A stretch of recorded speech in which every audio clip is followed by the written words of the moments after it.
কোন 20 বছর আগে আমারে অপমান করছিল মনে রাখছে, তোরেও আমি অপমান করুম। তুই আমারে মারছিলি, তোরেও মারুম।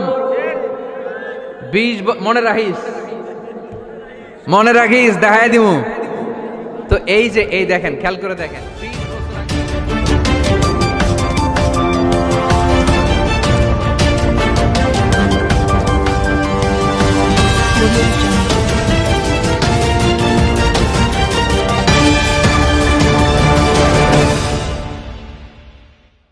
না খেয়ে দিন প্রচারের কাজে নিজেকে দিয়েছ বিলিয়ে, তায়েফের কাফিরেরা চিনল না সে আলো, দুষ্ট ছেলেদের পিছু দিল লেলিয়ে, পাথরের আঘাতে ক্ষত বিক্ষত হয়ে সারা শরীর থেকে রক্ত ঝরে। হে রাসূল তোমাকে ভুলি আমি কেমন করে, হাজার ব্যথা বেদনার পরে। ফিরে আসনি তুমি আপন ঘরে, দিনের আলো তুমি ছড়িয়ে দিতে, চলে গেলে মদিনায় মক্কা ছেড়ে।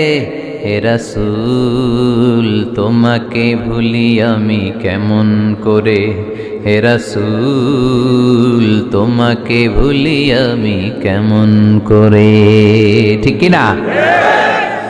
তায়েফের ময়দানে রক্তাক্ত হলেন তিনটা জায়গায়, দেখে এসেছি আমি। এখানে আহত করা হলো, আবার উঠে দাঁড়ালেন, আবার পাথর মারা হলো। কোন গায়ে পাথর মেরেছো তোমরা? এরকম সুন্দর শরীর পৃথিবীর কোন দ্বিতীয় মানুষের ছিল নাকি? এত সুশ্রী মানুষ, শুভ্র মানুষ, পরিচ্ছন্ন মানুষ দুনিয়াতে দ্বিতীয়টা ছিল না। এত নুরানি চেহারার মানুষ পৃথিবীতে দ্বিতীয়টা নাই। এই মহানবীকে ওরা পিটিয়ে রক্তাক্ত করেছে, পাথর মেরে রক্তাক্ত করেছে। 3 বার গেছি ওদের লাভের জন্য, ওরা আমারে মারল। আহা, তারপরও রাসূল সাল্লাল্লাহু আলাইহি ওয়াসাল্লাম কি রেগে গিয়েছেন? কারণ রেগে গেলেন তো হেরে গেলেন। কোনোভাবে রাসূল সাল্লাল্লাহু আলাইহি ওয়াসাল্লাম রাখতেন না। নিজের উপর অত্যাচার আসলে রাসূল সাল্লাল্লাহু আলাইহি ওয়াসাল্লাম রাগেন নাই। আনাস রাদিয়াল্লাহু তাআলা আনহু আল্লাহ রাসূলের খাদেম ছিল। উনি বললেন, কুনতু আমশি মা রাসূলিল্লাহ, আমি একবার রাসূল সাল্লাল্লাহু আলাইহি ওয়াসাল্লামের সাথে কোথাও যাচ্ছিলাম। ওয়া আলাইহি বুরদুন নাজরানি, তখন রাসূল সাল্লাল্লাহু আলাইহি ওয়াসাল্লামের গায়ে ছিল নাজরান থেকে আনা একটা চাদর। আপনারা চাদর পরেন না? শীতকালে রাসূল সাল্লাল্লাহু আলাইহি ওয়াসাল্লাম চাদর পরতেন। রাসূল সাল্লাল্লাহু আলাইহি ওয়াসাল্লাম নাজরান দেশ থেকে আনা একটা চাদর পরেছেন, গলিজুল হাশিয়া, যেই চাদরের এই কর্নারের ডিজাইনটা ছিল খসখসে। কি ছিল? হঠাৎ এক বেদুইন এসে রাসূল সাল্লাল্লাহু আলাইহি ওয়াসাল্লামের চাদর ধরে টান দিল। টান দেওয়ার সাথে সাথে রাসূল সাল্লাল্লাহু আলাইহি ওয়াসাল্লামের ঘাড়ের এই চামড়া ছিঁড়ে গেল। এই খসখসে যেহেতু ডিজাইন চাদরের, ওই খসখসে ডিজাইন ঘাড় আর কাঁধের এখানে যখন টান খেলো, ওই খসখসে ডিজাইনের দাগ বসে গেল, রাসূলের চামড়া ছিঁড়ে গেল ঘাড়ের। সে টান দিয়ে বলে, ইয়া মুহাম্মদ মুরলি মিন মালিল্লাহ। আসছে ভিক্ষা করতে, মূলত ভিক্ষা চাওয়ার ডিজাইন দেখছেন? যার কাছে ভিক্ষা চাবে চাদর ধরে টান। এসে বলে, বেদুইন তো, এদের মধ্যে সভ্যতা ছিল না। ইয়া মুহাম্মদ, ও মুহাম্মদ মুরলি মিন মালিল্লাহ, ও মুহাম্মদ আমার খাওয়ার মতো টাকা নাই, তুমি আদেশ করো বাইতুল মাল থেকে যেন আমারে কিছু টাকা দেয়। আসছে ভিক্ষা করতে। ভিক্ষা করতে আইসা চাদর ধরে দিছে টান, ঘাড়ের রক্ত চামড়া ছিঁড়ে গেছে। রাসূল সাল্লাল্লাহু আলাইহি ওয়াসাল্লাম ব্যথা পেয়েছেন। ফালতাফাতা ইলাইহি রাসূলুল্লাহ, আল্লাহ রাসূল সাল্লাল্লাহু আলাইহি ওয়াসাল্লাম তার দিকে তাকালেন, তাকিয়ে ফাদহিক, একটা মুচকি হাসি দিলেন। আমি রাস্তা দিয়ে চাদর গায়ে দিয়ে হাঁটতেছি, এক ফকির আইসা কয়, ভিক্ষা দেন, টাকা দেন বলে আমার চাদর টান দিছে, আর ওই চাদরে আমার ঘাড়ের চামড়া ছিঁড়ে গেছে। কি করব আমি? আপনি কি করবেন? হ্যাঁ, কোনি? আচ্ছা, তা আমরা ঠিকই ওরে ধরে মাইট দিতাম, তাই না? আজকে ওর একদিনকে আমার একদিন ভর্তা বানায় ফেলতাম ওরে পিটায়, রাগের চোটে। ঠিক কিনা? আল্লাহ রাসূল সাল্লাল্লাহু আলাইহি ওয়াসাল্লাম try to think about it, try to ponder on the story. এই moral of the story কি? রাসূল সাল্লাল্লাহু আলাইহি ওয়াসাল্লামের প্রফেটিক স্টোরি থেকে আপনাকে ভাবতে হবে। ভিক্ষা করতে এসে চাদর ধরে টান দিয়ে ঘাড়ের চামড়া ছিঁড়ে ফেলেছে, রাসূল তাকিয়ে মুচকি হাসি দিলেন।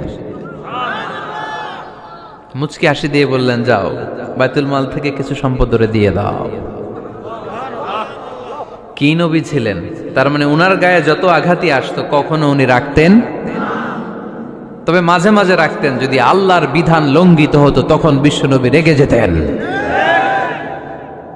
আল্লাহর জমিনে আল্লাহর বিধান লঙ্ঘিত হলে এই লোকটা রেগে যেতেন প্রিয় নবী, তখন সহ্য করতেন না।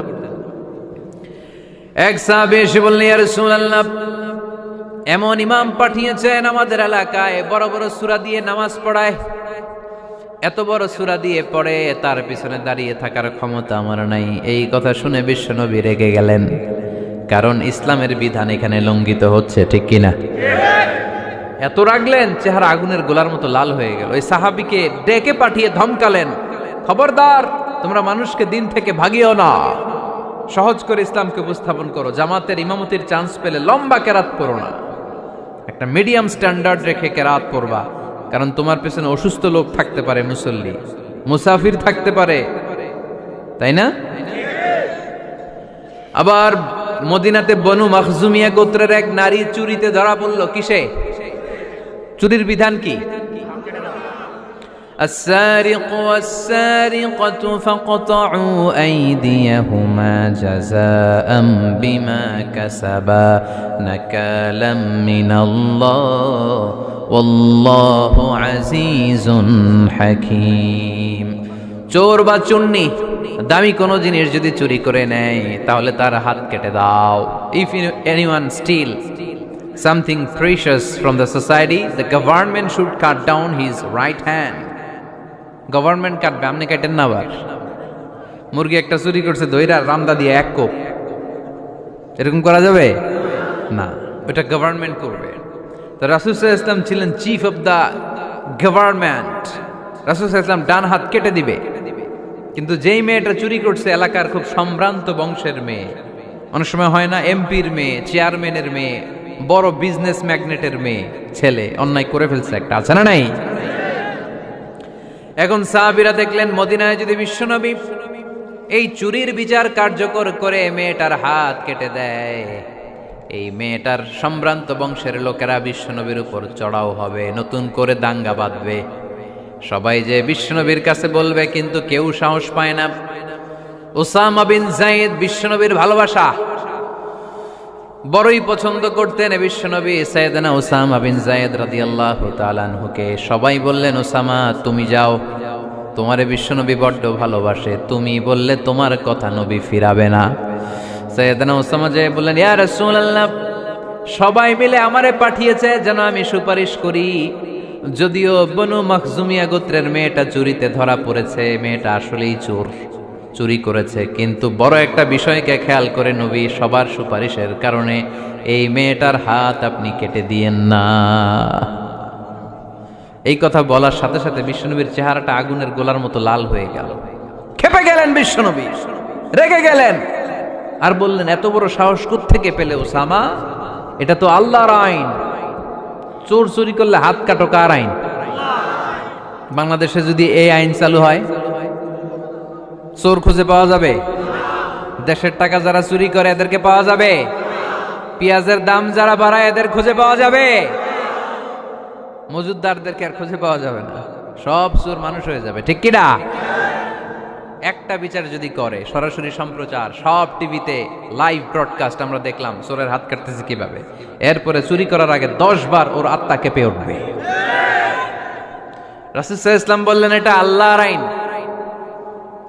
কেমন করে তুমি সুপারিশ করো আল্লাহর আইন থামানোর জন্য? লাউ কানা ফাতিমাতু বিনতে মুহাম্মাদিন সারাকাত লাকাতা মুহাম্মাদুন ইয়াদাহা। আজকে আমার কলিজার টুকরা নয়নের পুটুলি ফাতেমাও যদি চুরিতে ধরা পড়তো, আমি ফাতেমার হাতটা কেটে দিতে 1 সেকেন্ডও দেরি করতাম না। আমার মেয়ে ফাতেমাও যদি চুরি করতো, আমি হাত কেটে দিতে দেরি করতাম? রেগে যেতেন প্রচন্ড, এমনি রাখতেন না। কেউ আক্রমণ করলে, ব্যথা দিলে, কষ্ট দিলে রাখতেন না। কিন্তু আল্লাহর জমিনে আল্লাহর বিধান যখন লঙ্ঘিত হতো, আল্লাহ রাসূল সাল্লাল্লাহু আলাইহি ওয়াসাল্লাম রেগে যেতেন। তাহলে কোথায় রাগ করবেন আর কোথায় করবেন না বোঝা গেছে তো? সব জায়গায় রাগ করা যাবে? এজন্য মুত্তাকিনদের 2 নাম্বার বৈশিষ্ট্য, ওয়াল কাযিমিনাল গায়যা, মুত্তাকিনরা রাগ দেখায় না, মেজাজ দেখায় না, বরং মুত্তাকিন বান্দারা আল্লাহর খুশির জন্য নিজের রাগ আর ক্রোধকে নিয়ন্ত্রণ করে। রাসূল সাল্লাল্লাহু আলাইহি ওয়াসাল্লাম আল্লাহর বিধান লঙ্ঘিত হলে রেগে যেতেন, এছাড়া রাখতেন না।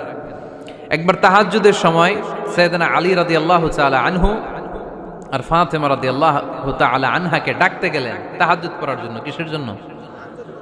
যে ডাকলেন, দরজায় কড়া নাড়লেন, আলী ওঠো, ফাতিমা ওঠো। কিন্তু সাইয়েদনা আলী রাদিয়াল্লাহু তাআলা আনহু বললেন কি জন্য উঠবো? আল্লাহ রাসূল সাল্লাল্লাহু আলাইহি ওয়াসাল্লাম বললেন তাহাজ্জুদের জন্য। আলী রাদিয়াল্লাহু তাআলা আনহু একটু কৌশল করে বললেন, আমাদের রুহু তো আল্লাহর হাতে। রুহু কার হাতে? আল্লাহ যখন রুহু ফিরাই দিবে তখন ঠিকই উঠবো, পড়বো তাহাজ্জুদের নামাজ, পড়বো, রুহুটা ফিরে আসুক, পড়বো। একটু কৌশল করলেন।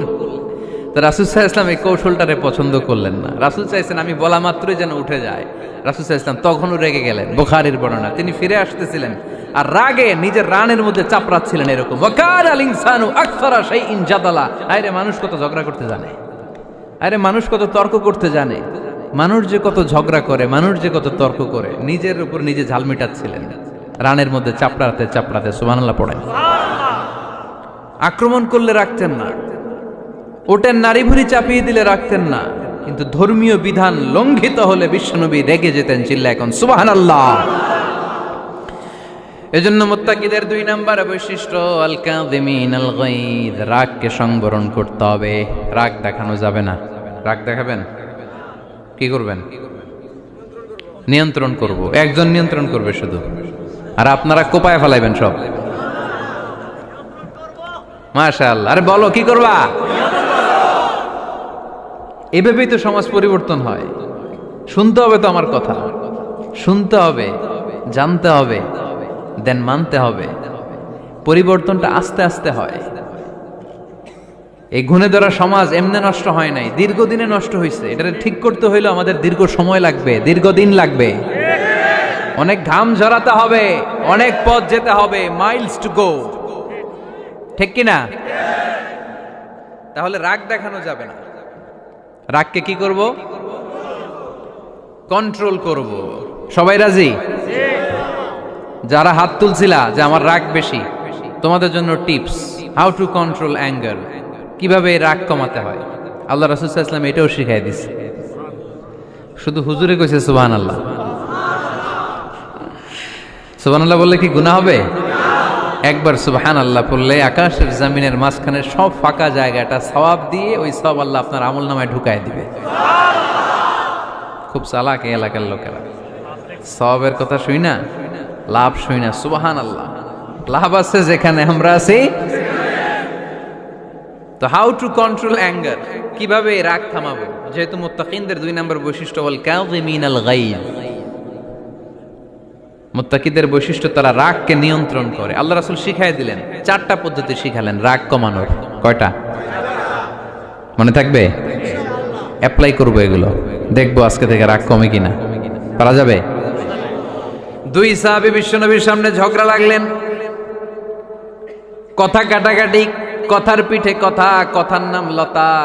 কথা বলতে বলতে ঝগড়া লাগতে লাগতে এক সাহাবী রেগে মেগে আগুন, মারামারির জন্য উদ্যত হলেন। বিশ্বনবী দেখলেন ওই সাহাবীর চেহারাটা একেবারে আগুনের গোলার মতো লাল হয়ে গিয়েছে। বিশ্বনবী বললেন, ইন্নী লা আ'লামু কালিমাতান, আমি এমন একটা বাক্য জানি, এই রাগান্বিত সাহাবী যদি এখন এই বাক্যটা পড়া শুরু করে দেয়, তার রাগটারে নিমিষেই ঠান্ডা বানাইয়া দিবে কে? ওই সাহাবী বললেন, ইয়া রাসূলুল্লাহ, কি সেই বাক্য আমারে শিখাইয়া দেন। বিশ্বনবী বললেন, পড়ো আউযু বিল্লাহি মিনাশ শাইতানির রাজিম। আবার পড়েন আউযু বিল্লাহি মিনাশ শাইতানির রাজিম। সুবহানাল্লাহ। রাগ কমানোর দোয়া, সহিহ হাদিস। ওই সাহাবী যদি এই বাক্যটা পড়ে তার রাগ কমে যাবে। বাক্যটা হচ্ছে আউযু বিল্লাহি মিনাশ শাইতানির রাজিম, বিতাড়িত শয়তানের কাছ থেকে আল্লাহর কাছে পানাহ চাচ্ছি, প্রোটেকশন চাচ্ছি। বলতে দেরি, রাগ থামতে দেরি হবে না। টিপস নাম্বার 1 মনে থাকবে তো? টিপস নাম্বার 2, বিশ্বনবী বললেন, ইদা গাদিবা আহাদুকুম ফালিয়াসকুত, তোমাদের যখন প্রচন্ড রাগ চলে আসে, বেশি যখন প্রচন্ড যখন তোমরা রেগে যাও, তখন কথা বন্ধ করে চুপ হয়ে যাও। কি করতে হবে? চুপ, একেবারে চুপ। অনেকে রাগের সময় গড়গড় করে কি যেন বলতে থাকে, আছে না নাই? রাগে গড়গড় করতে থাকে আর কি যেন বলতে থাকে। যত বলবেন, যত গালি দিবেন, বলে না গালি দেয় না রাগের সময়, অশ্রাব্য ভাষায় অনেকে গালি গালাজ শুরু করে দেয়, আছে না নাই? না, আসুকুত, ইদা গাদিবা আহাদুকুম ফালিয়াসকুত। আল্লাহ রাসূল সাল্লাল্লাহু আলাইহি ওয়াসাল্লাম বললেন, যখন তোমাদের কেউ প্রচন্ড রেগে যায়, সে তার কথা যেন বন্ধ করে দেয়। চুপ, keep silent, keep quiet, relax, cool. পারবেন? তাহলে প্রথম টিপস কি পড়তে হবে? বাইরে নামক দিয়া পড়েন, আউযু বিল্লাহি মিনাশ শাইতানির রাজীম। এটা হলো 1 নাম্বার টিপস। 2 নাম্বার টিপস, ইযা গাদিবা আহাদুকুম ফালইয়াসকুত। মাশাআল্লাহ, চুপ থাকতে হবে। বেশি রাগ চলে আসলে কি করতে হবে? 3 number tips, lower your action. আপনার অ্যাকশনকে কমায় দেন। কিন্তু আমরা ওই সময় মারি ডাইরেক্ট অ্যাকশন। রাগের সময় আমরা কি করি? আল্লাহ রাসূল বললেন, লোয়ার, মিনিমাইজ ইউর অ্যাকশন। কি বললেন আল্লাহ রাসূল? অ্যাকশন কমাও, কার্যক্রম কমায় দাও। ইদা গাদিবা আহাদুকুম ওয়া হুয়া কাইম ফালিয়াজলিস, দাঁড়ানো অবস্থায় তোমাদের কেউ যদি রেগে যায়, সে যেন বসে পড়ে। ফাইন যাহাবা আনহুল গাদাবু ওয়া ইল্লা ফালিয়াত্তাজি, কেউ যদি দাঁড়ানো অবস্থায় রেগে যায়, সে যেন বসে পড়ে। বসে থাকার পরেও যদি তার রাগ কমতে না চায়, সে যেন শুয়ে পড়ে। তাহলে দাঁড়ানো অবস্থায় রাগ আসলে কি করবেন? বসা অবস্থায় রাগ আসলে, শোয়া অবস্থায় রাগ আসলে চোখ বন্ধ করে ঘুমায় যাবেন। রাগ আসবে আর সুবহানাল্লাহ কইবেন না? কত বড় ফিজিশিয়ান, কত বড় ডাক্তার আল্লাহ রাসূল সাল্লাল্লাহু আলাইহি ওয়াসাল্লাম। সুবহানাল্লাহ পড়েন। কয়টা গেল? কয়টা? 1 নাম্বার কি পড়া? মাশাআল্লাহ। 2 নাম্বার চুপ থাকা। 3 নাম্বার দাঁড়ায় থাকলে বসে যাওয়া, বসা থাকলে পারবেন? 4 নাম্বারটা অনেক মজার টিপস, শুনবেন?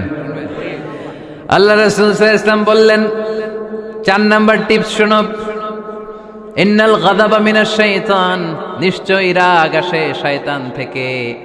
ওয়া ইন্নাশ শাইতানা খুলিকা মিনান নার, শয়তান তৈরি আগুন থেকে। ওয়া ইন্নান নারা তুতফাউ বিল মা, আগুন নিবানো হয় পানি দিয়ে। ফাইদা গাদিবা আহাদুকুম ফালিয়াতাওয়াদ্দাহ, তাই কারো যখন রাগ খুব বেড়ে যায়, সে যেন ঠান্ডা পানি দিয়ে ওযু করে। কি সুন্দর টিপস, কি সুন্দর ফিলোসোফার আল্লাহ রাসূল সাল্লাল্লাহু আলাইহি ওয়াসাল্লাম, কত বড় দার্শনিক ছিলেন তিনি। আল গাদাবু মিনাশ শাইতান, কথার সিকোয়েন্স দেখেন, ওজন দেখেন। আল গাদাবু মিনাশ শাইতান, রাগ আসে শয়তানের থেকে। রাগ এনে দেয় কে? শয়তান। ওয়া শাইতানু খুলিকা মিনান নার, শয়তান তৈরি কি থেকে? আগুন থেকে। ওয়ান নারু তুতফাউ বিল মা, আগুন নিবাই কি দিয়ে? ফাইদা গাদিবা আহাদুকুম ফালিয়াতাওয়াদ্দা, তাই তোমাদের কেউ যখন রেগে যায়, সে যেন পানি দিয়ে ওযু করে নেয়। পারবেন? ওযু করে ফেলবেন ঠান্ডা পানি দিয়ে। ঠান্ডা পানি মাথায় দিবেন, চোখে পানির ঝাপটা দিবেন। আপনার রাগকে ঠান্ডা করে দিবে কে? তাহলে আওয়াজ করে বলেন, রাগ কমানোর 1 নাম্বার ফর্মুলা কি? আউযু বিল্লাহি মিনাশ শাইতানির রাজীম। 2 নাম্বার চুপ থাকা। 3 নাম্বার বসে পড়া, শুয়ে পড়া। 4 নাম্বার ওযু করা। 4 নাম্বার। এই 4টা পদ্ধতিতে আপনি রাগ কমাতে চাইলে আপনার রাগ কমায় দিবে কে? এজন্য আল্লাহ বললেন, আমার মুমিন বান্দার 2 নাম্বার গুণ, তারা রাগকে নিয়ন্ত্রণ করে। আল্লাযীনা ইউনফিকুনা ফিস সাররাই ওয়াদ দাররাই ওয়াল কাযিমিনাল গায়য, আমার মুত্তাকিন বান্দাদের প্রথম গুণ সুখে দুঃখে দান করে। মনে আছে? 2 নাম্বার গুণ কি? রাগকে নিয়ন্ত্রণ করে। 3 নাম্বার গুণ হচ্ছে ওয়াল আফিনা আনিন নাস, মানুষকে ক্ষমা করে দেয়। মানুষকে কি করে? আমরা তো ক্ষমা করি না। হ্যাঁ, দইরা আবুইটালা মানে কি? এটার মিনিং কি? ফিশালায়। হ্যাঁ, কি করে? আইকালায়, আইজ্জালায়, আইকালা, আইকালা আঞ্চলিক শব্দ। আঞ্চলিক শব্দগুলো অনেক সুন্দর, এক এক জেলা এক এক রকম। তার মানে আমরা ক্ষমা করতে চাই না, আমরা দইরা আইকালাই। তার মানে আমরা রাগ ঝাড়ি আর কি, ভিতরে যে ক্ষোভ জমা থাকে এগুলো ঝাড়ি, আমরা ক্ষমা করতে চাই না। কিন্তু ভাই মোত্তাকি যদি হতে চান আপনাকে ক্ষমা করে দিতে হবে। কি করবেন? কি করবেন? ক্ষমা করে দেন। আচ্ছা, একটু আওয়াজ করে উত্তর দেন। আমরা আল্লাহর কাছে এই যে পাপ করি, অন্যায় করি, মাফ চাই না? ক্ষমা চাই না? আল্লাহ আমাদেরকে ক্ষমা করুক, এটা আমরা চাই কি চাই না? আল্লাহ আমাদেরকে ক্ষমা করুক এটা আমরা চাই, কিন্তু আমরা আমাদেরকে ক্ষমা করতে পারি না। যদি আল্লাহর কাছে ক্ষমা পেতে চান তাহলে আগে নিজেরা নিজেদেরকে ক্ষমা করে দেন। আল্লাহ ভুল করছি, আল্লাহ মাফ করে দাও, ক্ষমা করো। আমি ক্ষমা চাইতেছি কিন্তু আমি ক্ষমা করি না আরেকজনকে। তো তুমি ক্ষমা করো না, তুমি ক্ষমা চাও কোন সাহসে? মা যাদাল্লাহু আবদান বিআফবিন ইল্লা ইজ্জান। আল্লাহর হাবিব ফরমান, কোন বান্দা যদি অন্য বান্দারে ক্ষমা করে দেয় আল্লাহ ওই বান্দার মর্যাদা বাড়িয়ে দেয়। ওয়া ইন তা'ফু ওয়া তাসফাহু ওয়া তাগফিরু ফাইন্নাল্লাহা গফুরুর রহিম। তুমি যদি অন্যরে মাফ করে দাও, তুমি যদি অন্যের ভুল ক্ষমা করে দাও, তোমার ভুলগুলোও ক্ষমা করে দিবে কে? আল্লাহুম্মা ইন্নাকা আফুন কারীম। কদরের রাত্রে আমরা পড়ি, আল্লাহ তুমি ক্ষমাশীল, তুহিব্বুল আফওয়া, ক্ষমা করাকে তুমি ভালোবাসো। ফাআফু আন্নি, আল্লাহ তুমি আমারে ক্ষমা করে দাও। আল্লাহর ক্ষমার জন্য দিনরাত চোখের পানি ছেড়ে আমরা কাঁদি, কিন্তু অন্যরে ক্ষমা করতে চাই না। কথাটা বুঝতে পারছেন? আমরা আল্লাহর ক্ষমা চাই, কিন্তু আমরা আমাদেরকে ক্ষমা পেতে হলে আগে ক্ষমা, ক্ষমা পেতে হলে আগে ক্ষমা। মনে থাকবে তো? আমরা আসলে অতীতকে বয়ে বেড়াই, অতীতকে বয়ে বেড়াই, অতীতকে ভুলতে চাই না। কোন বছর কে আমারে মারছিল ওইটারে মনে রাখছি। কোন 20 বছর আগে আমারে অপমান করছিল মনে রাখছি, তোরেও আমি অপমান করুম। তুই আমারে মারছিলি, তোরেও মারুম। 20 মনে রাখিস, মনে রাখিস, দেখাই দিমু। তো এই যে এই দেখেন, খেয়াল করে দেখেন, 20 বছর আগে কোথায় আমার অপমান করছিল ওইটা আমি ভুলি নাই, মনে রাখিয়া দিছি। তার মানে 20 বছর ধরে এটা জ্বলতেছে এদিকে। ক্ষতি কি আমার না অন্য কারো? এগুলো ভিতরে জ্বলে, প্রতিহিংসার আগুন আপনারে জ্বালিয়ে দিবে। প্রতিশোধ নেয়ার আগুন দিনকে দিন আপনারে জ্বালায়। আপনি যদি একদিন ওরে অপমান করেন, মারেন, ও একদিন জ্বলবে, মরবে, কিন্তু প্রতিদিন আপনি জ্বলবেন। চিল্লা এখন ঠিক কিনা? রাসূল সাল্লাল্লাহু আলাইহি ওয়াসাল্লাম ক্ষমা করে দিতেন। মক্কা বিজয়ের দিন সব কাফির মুশরিক গুলো আল্লাহ রাসূল সাল্লাল্লাহু আলাইহি ওয়াসাল্লামের পায়ের সামনে থার থার করে কাঁপছিল। সবাই ভেবেছে আমরাও যেরকম পাষাণ, মুহাম্মদ মনে হয় তাই করবে, আমাদেরকে এবার কচুকাটা করবে।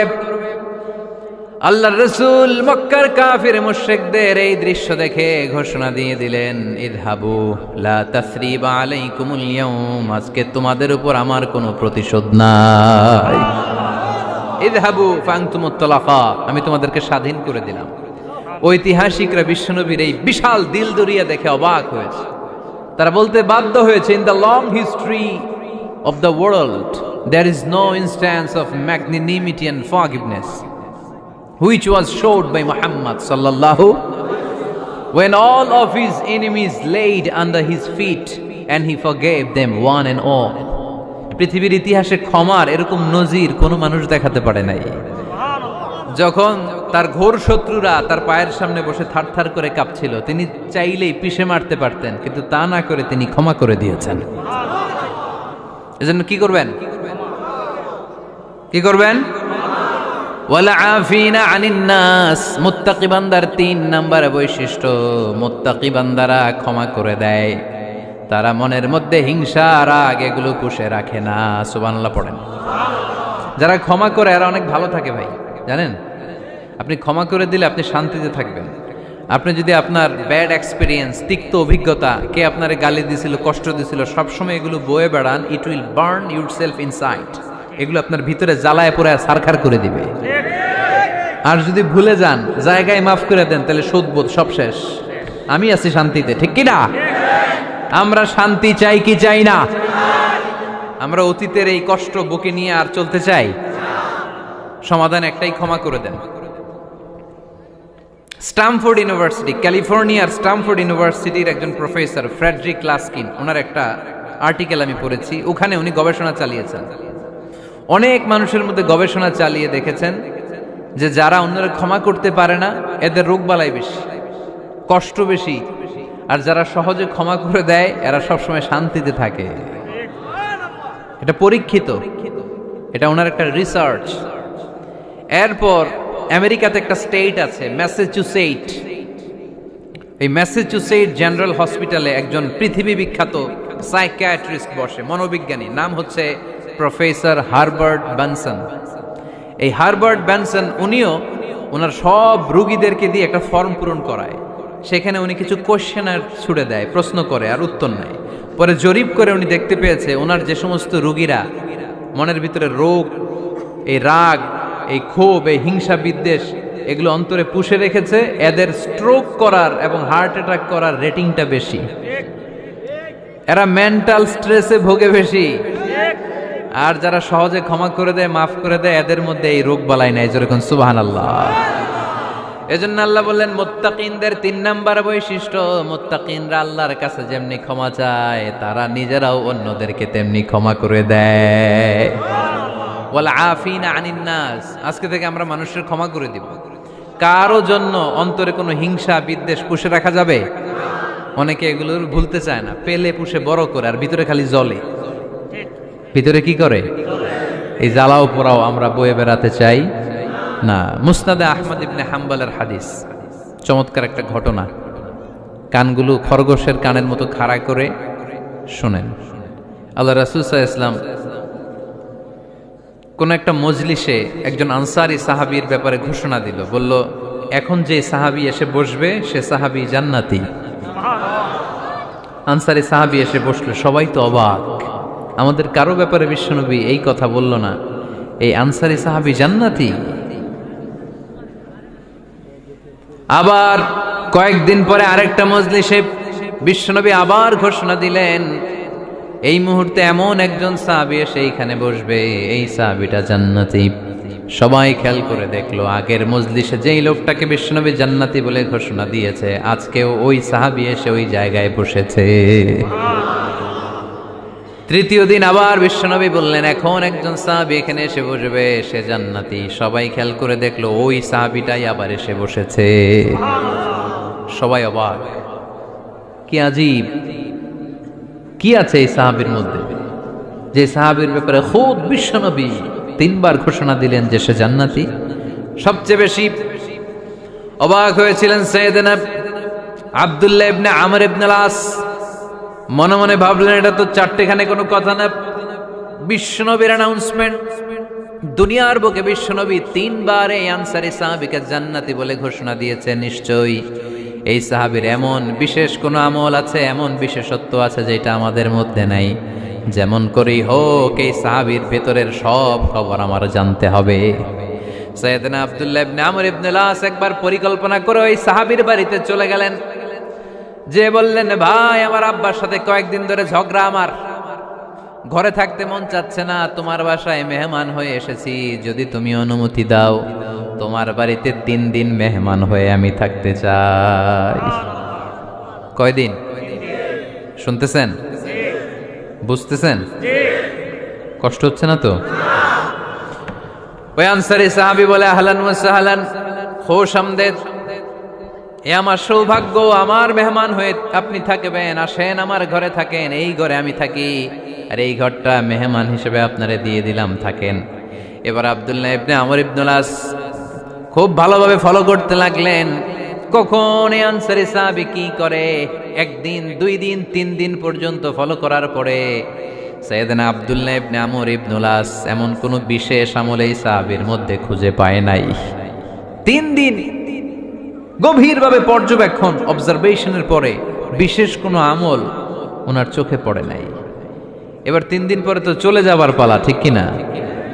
এবার তিনি সোজা সাপটা আনসারী সাহাবীর কাছে যে ভিতরের কথা খুলে বলে ফেললেন। বললেন, ও ভাই, আসলে আমার বাবার সাথে এমন বড় কোনো ঝগড়া আমার হয় নাই যে কারণে বাড়ি থেকে বের হয়ে তোমার মেহমান আমার হওয়া লাগবে। আমি বিশেষ এক উদ্দেশ্যে এসেছি। কি উদ্দেশ্য? আব্দুল্লাহ ইবনে আমর ইবনুল আস এবার বলতে আরম্ভ করলেন, আমরা খেয়াল করেছি 3টা মজলিসে বিষ্ণু ঈসা ইসলাম তোমাকে জান্নাতি বলে ঘোষণা করেছে। তাই আমি জানার জন্য এসেছি তুমি এমন কি আমল করো যে কারণে বিশ্বনবী ঘোষণা দিলেন যে তুমি জান্নাতি। কি এমন বিশেষ আমল আছে তোমার, আমার একটু বলো, আমি ওই আমল করে জান্নাতি হতে চাই। আল্লাহু আকবার। এবার আনসারী সাহাবী মুখ খুললেন। উনি বললেন, ও ভাই আব্দুল্লাহ ইবনে আমর ইবনুল আস, এমন কোনো বিশেষ আমল আমার নাই। হালাল পন্থায় রুজি করি, ব্যবসা করি, নামাজের সময় নামাজ পড়ি, রাতে এসে ঘুমিয়ে যাই, ফজরের আগ দিয়ে উঠে তাহাজ্জুদ করি, সময় মতো জিকির আজকার করি, কোরআন তেলাওয়াত করি, কিছু দান সদকা করি। সবাই যা করে আমিও তাই করি। স্পেশাল কোনো আমল আমার জীবনে নাই। তবে আব্দুল্লাহ ইবনে আমর ইবনুল আস, শুনে রাখো, একটা কাজ আমি প্রতি রাতে করি, হয়তোবা এই কারণেও বিশ্বনবী আমার ব্যাপারে এমন ঘোষণা দিতে পারে। আব্দুল্লাহ বললেন, ও আনসারী সাহাবী, কি কাজ তুমি করো? এবার আনসারী সাহাবী বলতে লাগলেন, প্রতি রাতে যখন আমি আমার বিছানায় ঘুমোতে যাই, আমি কারো ব্যাপারে কোনো রাগ, কোনো হিংসা, কোনো ক্ষোভ অন্তরে নিয়ে ঘুমাতে যাই না। ওই দিন যার সাথে যা হয়েছে সবাই রে মাফ করে দিয়ে মিটমাট করে একটা প্রশান্ত অন্তর নিয়ে আমি বিছানায় ঘুমাতে যাই। ওই দিনে কেউ আমার গালি দিছে, কেউ আমার বকা দিছে, কেউ আমার বিরুদ্ধে মিছিল করছে, উল্টা পাল্টা যে যাই করুক না কেন, আমি কিচ্ছু মনে রাখি না। আওবি ইলা ফিরাশি, আমি এমন ভাবে আমার বিছানায় যাই, ওয়ালাইসা ফি কলবি হিকদুন আলা আহাদ, এমন অবস্থায় আমি শুয়ে পড়ি যে আমার হৃদয়ে কারো ব্যাপারে আমার হৃদয়ে কোনো ক্ষোভ নাই, কোনো হিংসা নাই, কোনো অহংকার নাই। সব রাগ ক্ষোভ ভুলে গিয়ে সবাইকে ক্ষমা করে দিয়ে আমি বিছানায় ঘুমাতে যাই। এজন্যই বিশ্বনবী এই সাহাবীকে 3টা মজলিসের ভরা মজলিসের মধ্যে জান্নাতি বলে ঘোষণা করেছে। এই হাদিস থেকে শিক্ষা হলো, আমরাও যদি প্রতি রাতে বিছানায় ঘুমোতে যাওয়ার আগে সবাই রে মাফ করে দিয়ে মনের যত ক্ষোভ জ্বালা যন্ত্রণা আছে সব ভুলে যে বিছানায় ঘুমাতে পারি, এই সাহাবীর মতো আমাদেরকেও জান্নাতি হিসেবে কবুল করবে কে? পারবেন আজকে থেকে? বিছানায় যাওয়ার আগে কি করবেন? আজকে সবাই রে মাফ করে দেব। যে আমার উপর জুলুম করছে ওই বিচার আল্লাহ করবে। কে কি বললো ওটা দেখার দরকার নেই। কারো ব্যাপারে কোনো ক্ষোভ, কোনো তিক্ত অভিজ্ঞতা, জ্বালা যন্ত্রণা অন্তরে রাখবেন? রাখলে লাভ না লস? এটা আরো জ্বালা দিবে আমাদের, এটা আরো ভেতর থেকে কষ্ট দিবে। It will burn me inside, ভিতরে জ্বালিয়ে পুড়িয়ে শেষ করে দিবে। এগুলো বয়ে বেড়াতে চাই না আমি সব মাফ করে দিতে চাই। চিল্লায় বলো ঠিক কিনা? এজন্য আল্লাহ বললেন, আমার মুত্তাকিন বান্দাদের 3 নাম্বার বৈশিষ্ট্য, তারা অন্যের প্রতি রাগ ক্ষোভ অন্তরে পুষে রাখে না। অন্তরে রাগ ক্ষোভ জ্বালা পেলে পুষে রাখে না, বরং সবাইকে মুত্তাকি বান্দারা ক্ষমা করে দেয়। পারা যাবে? কি করবেন? ক্ষমা করব। কি করবেন? 3টা গেল, আর কয়টা? 2 মিনিটে শেষ করে দেবেন ইনশাআল্লাহ। মোট মুত্তাকিনদের বৈশিষ্ট্য কয়টা? হ্যাঁ, গেছে কয়টা? 1 নম্বরটা কি ছিল বলেন? মাশাআল্লাহ, সুখে দুঃখে, সুখে দুঃখে সবসময় দান করা। 2 নাম্বার, রাগকে নিয়ন্ত্রণ করা। 3 নাম্বার, ক্ষমা করে দেয়া। এই কাজগুলো যারা করে তাদেরকে আল্লাহ পছন্দ করে। আল্লাহ বললেন, ওয়াল্লাহু ইউহিব্বুল মুহসিনিন, অন্যের প্রতি যারা ইহসান করে তাদেরকে পছন্দ করে কে? আল্লাহ। মুত্তাকিনদের 4 নাম্বার বৈশিষ্ট্য, ওয়াল্লাযীনা ইযা فعلوا فاحشة أو ظلموا أنفسهم ذكروا الله فاستغفروا لذنوبهم ومن يغفر الذنوب إلا الله سبحان الله 4 নম্বর বৈশিষ্ট্য মুত্তাকিরা যদি কোনো অশ্লীল কাজ করে, অশ্লীল কাজ হয়ে যেতে পারে না যুবক ভাইরা, তোমাদের ওয়াজ ভুল হইতে পারে, ভুল করে পরকীয়ায় জড়ায় গেছো, বিবাহ বহির্ভূত সম্পর্কে জড়ায় গেছো, খারাপ সম্পর্কে জড়ায় গেছে, কেউ অশ্লীল কাজ করে ফেলছে, ব্লু ফিল্ম দেখে ফেলছে, নিজের উপর নিজে জুলুম করে ফেলছে, ক্ষমার দরজা মনে হয় বন্ধ। হ্যাঁ, খোলা আছে না নাই? আল্লাহ বললেন আল্লাযীনা ইযা ফাআলু ফাহিশাতান আও যালামু আনফুসাহুম, মুত্তাকিনরা যেহেতু মানুষ, ভুল তাদের হতেই পারে, ভুলের ঊর্ধ্বে কেউ না, ঠিক কি না? মুত্তাকিনরা যদি ভুল করে ফেলে, অন্যায় করে ফেলে, অশ্লীল কাজ করে ফেলে, স্মরণ হওয়া মাত্রই যাকারুল্লাহ, তারা আল্লাহর স্মরণ করে। They return back to their lord, তারা আল্লাহর দিকে ফিরে আসে, তারা পাপের জন্য অনুতপ্ত হয়, কারণ সবাই পাপী। কথা কন, পাপ করেন নাই এরকম আল্লাহর ওলি কারা কারা দেখি? পিছনেও নাই। পৃথিবী না জানো আমি তো জানি, পৃথিবী না জানো আমি তো জানি, আমি কি পাপ করেছি হায়। সবার জানা আছে না? পাপ আছে না নাই? আমার পাপের করলে বিচার, বাচার আমার নাই উপায়, দয়াময় প্রভু মাফ করো আমায়, মাফ করো আমায়। পড়েন আমিন। তার মানে মুত্তাকিনদের 4 নম্বর বৈশিষ্ট্য, মুত্তাকিরা যদি কোনো পাপ করে ফেলে যাকারুল্লাহ, সাথে সাথে স্মরণ করে কারে? অনুতপ্ত হয়। ফাস্তাগফারু লিযুনুবিহিম, তারা তাদের পাপের জন্য আল্লাহর কাছে ক্ষমা চায়। ভুল আমাদের হতে পারে, সবাই পাপী, পাপীর ঘরের পাপী, ঠিক কিনা? আমি পাপী, আমার বাবা পাপী, আমার দাদা, আমার 14 গোষ্ঠী পাপী। কিন্তু পাপীদের মধ্যে বিষ্ণু বলেন শ্রেষ্ঠ পাপী ওই পাপী যেই পাপী পাপ করার পরে তওবা করে কার কাছে? মুত্তাকিদের ভুল হতে পারে, যেহেতু মানুষ, যদি ভুল করে ফেলে তারা অনুতপ্ত হয়, আল্লাহর কাছে ক্ষমা চায়, কারণ তারা জানে ওয়া মাইয়া গফিরুয যুনুবা ইল্লাল্লাহ। মুত্তাকিরা জানে আল্লাহ ছাড়া ক্ষমা করার কেউ নাই। আমাদেরকে মাফ করে কে? ক্ষমা করে কে? যদি ভুল হয়ে যায়, অন্যায় হয়ে যায়, পাপ হয়ে যায়, চোখের পানি ছেড়ে দিয়ে আল্লাহরে ডেকে বলেন, আল্লাহ আমি ছাড়া তোমার গোলামের অভাব নাই, আমি ছাড়া তোমার বান্দার অভাব নাই, আমি ছাড়া তোমার অনেক বান্দা, কিন্তু তুমি ছাড়া আমার কোনো রব নাই। আমি ছাড়া তোমার বান্দা বান্দির অভাব দুনিয়ার বুকে নাই, কিন্তু তুমি ছাড়া আমার দ্বিতীয় কোনো রব আছে নাকি? দুনিয়ার বুকে কারো কাছে যদি কোনো জিনিস নিয়ে যাই, ফিরিয়ে দিলে আরেকজনের কাছে যাওয়া যায় কি যায় না? কারো কাছে কিছু চাইলাম দিল না, অন্যের কাছে যে চাওয়া যায় কি যায় না? কিন্তু আল্লাহর কাছে যখন ক্ষমা চাই, আল্লাহ যদি আমাদেরকে ফিরিয়ে দেয়, অন্য কারো কাছে যে চাওয়ার সুযোগ আছে নাকি? কারণ আমাদের রব একজন, সেজদা দেয় একজন রে, চিল্লায় বলতে হবে তিনি কে? وَمَن يَغْفِرُ الذُّنُوبَ إِلَّا اللَّهُ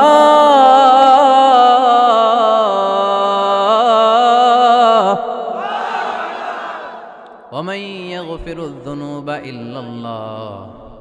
আল্লাহ ছাড়া গুনাহ ক্ষমা করার দ্বিতীয় কোনো মাবুদ আমাদের আছে নাকি? وَمَن يَغْفِرُ الذُّنُوبَ إِلَّا اللَّهُ। তিনি ছাড়া কে করবে আমাদের গুনার ক্ষমা?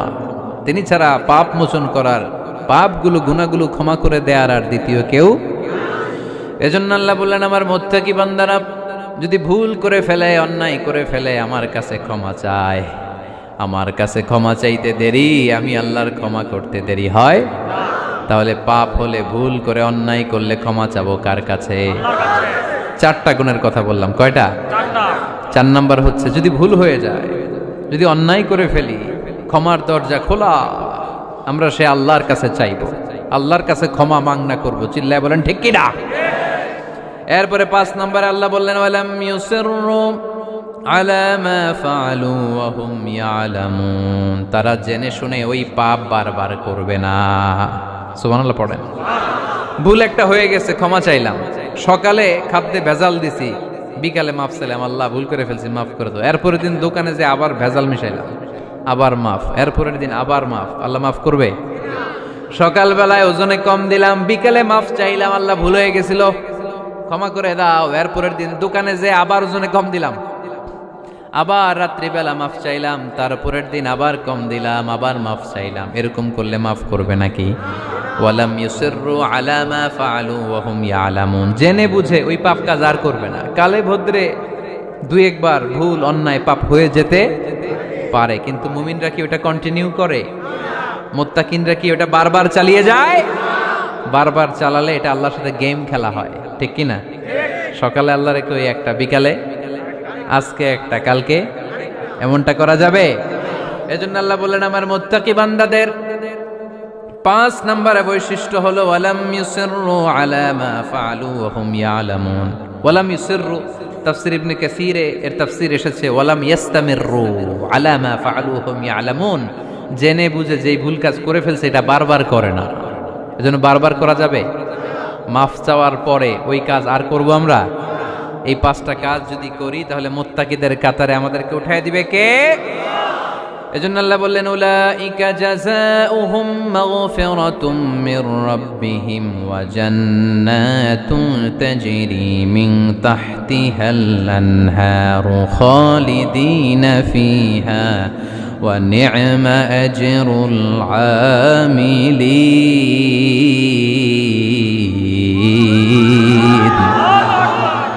আল্লাহ বললেন আমার মুত্তাকি বান্দাদের এই 5টা বৈশিষ্ট্য যদি কারো মধ্যে থাকে তাদেরকে আমি ক্ষমাও করে দেব, জান্নাতও দিয়ে দেব।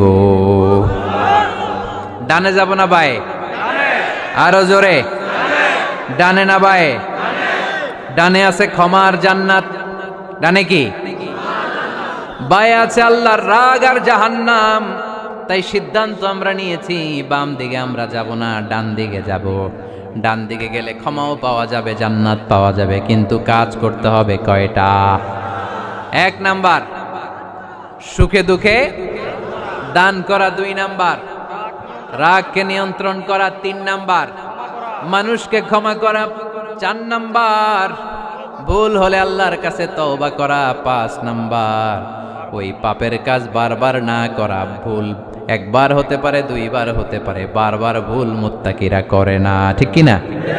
এই 5টা কাজ করলে মুত্তাকি বানাবে কে? মনে থাকবে? মনে থাকবে সবার? যেই কোনো অবস্থায় একটু দেয়ার অভ্যাস করা যাবে? রাগটার একটু নিয়ন্ত্রণ করা যায় না? করা যাবে? আর অন্যের ব্যাপারে কোনো ক্ষোভ, হিংসা, বিদ্বেষ নিয়ে আমরা রাতে ঘুমোতে যেতে চাই না, ভুলে গেলাম আমরা সব। পারবেন তো? ভুল হলে ক্ষমা চাবো কার কাছে? যেই কাজের জন্য ক্ষমা চাইলাম জীবনে কোনোদিন আর ওই কাজ করব আল্লাহ আমাদের সবাইকে কথাগুলো বুঝার আমল করার তৌফিক দান করুক। এই উঠছে কে কে দেখি? লক্ষ্মীপুরের লোক তো অনেক দুষ্ট দেখি। লক্ষ্মীপুরের লোক তো লক্ষ্মী হইতে হবে। এগুলো কি প্রশ্নের জন্য আমার আলাদা দাওয়াত দিয়েন। এই প্রশ্নে আধা ঘন্টা লাগবে।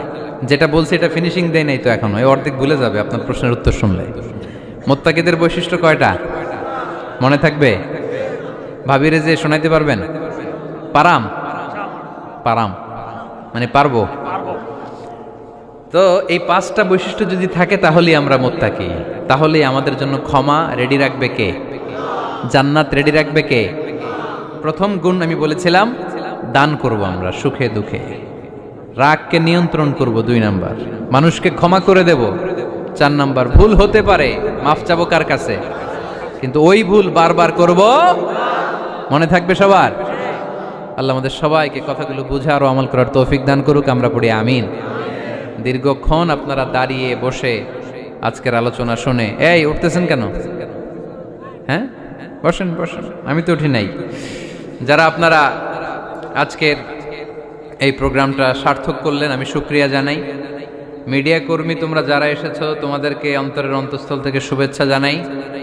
মাহফিল কমিটি যারা অ্যারেঞ্জ করেছেন, আমাকে ইনভাইট করেছেন, শুকরিয়া জানাই। পর্দার অন্তরালে আমার মা বোনেরা যারা আজকে আমাদেরকে শুনলেন, আপনারাও একটু রাগ টাগ কমাবেন। এই ওয়াজ শুধু ভাইদের জন্য না, আমাদের বোনরাও মাঝে মাঝে রাগ করে ফেলে, ঠিক কিনা? বোনরা রাগ করলে বিপদ, রোজা রাখা লাগবে, রান্না বান্না করবে না। তো এই জন্য আপনারাও এই 5টা আমল শুধু পুরুষদের জন্য না, নারীদের জন্য। তো এই জন্য আমরা সবাই জন্য এগুলোর উপর আমল করি, একটা সুখী সমৃদ্ধ বাংলাদেশ গড়ি। স্থানীয় প্রশাসনের ভাইরা যা আছেন আজকের প্রোগ্রামের ব্যাপারে সহযোগিতা করেছেন, শুকরিয়া। জনপ্রতিনিধি যারা আছেন তাদেরকে শুকরিয়া। আপনারা সবাই ভালো থাকেন, সুস্থ থাকেন, সুন্দর থাকেন।